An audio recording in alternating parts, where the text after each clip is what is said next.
ముందుగా బంగారయ్య శర్మ గారు మన పురాణాల్లో ఉన్నటువంటి ఒక శ్లోకం భుగంగమిత్ సర్పతురంగ అంటే సూర్యుని యొక్క రథ గుర్రములు సర్పముల చేత కట్టివేయబడి ఉన్నవి అనేది మన శ్లోకంలో చెప్పింది.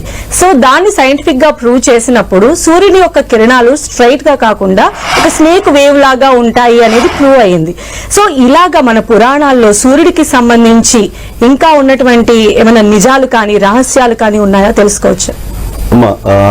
చాలా అనేక విషయాలు వాళ్ళు చెప్పేటప్పుడు ప్రస్ఫుటంగా దీనికి సంబంధించి తీసుకొస్తారు. ఒకటి, సర్పములని కాలముతోటి కూడా పోలుస్తారు.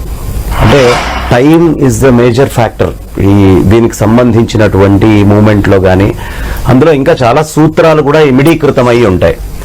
ఇక్కడ ప్రత్యేకంగా చెప్పేటప్పుడు ఈ భూమి మీద మనకు ఉండేటటువంటి అగ్నులన్నిటికీ, ఈ అగ్నులు ఎక్కడి నుంచైనా మీకు వృక్షాలలో కొమ్మలలో ఎక్కడైనా అగ్నులు దాక్కొని ఉన్నాయి అంటే సూర్యనారాయణమూర్తి యొక్క కిరణాల నుంచి వచ్చే సంజనితమైనటువంటి ఆ కిరణాల ద్వారా వచ్చేటటువంటి అగ్నే మనం ఇక్కడి నుంచి తీసుకోగలుగుతున్నాం. ఈ కనిపించేటువంటి అగ్నుల యొక్క పుట్టుకకి మొత్తానికి కారణం కూడా అదే.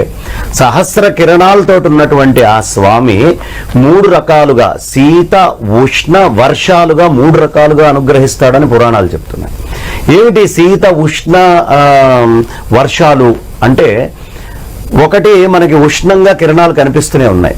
ఆయన యొక్క పరోక్షమైనటువంటి చంద్రుని నుంచి వచ్చేటటువంటివన్నీ కూడా శీత కిరణాల కింద ఒక 300 కిరణాలు దాన్ని ప్రత్యేకంగా వేదం చెప్తూ ఉంది.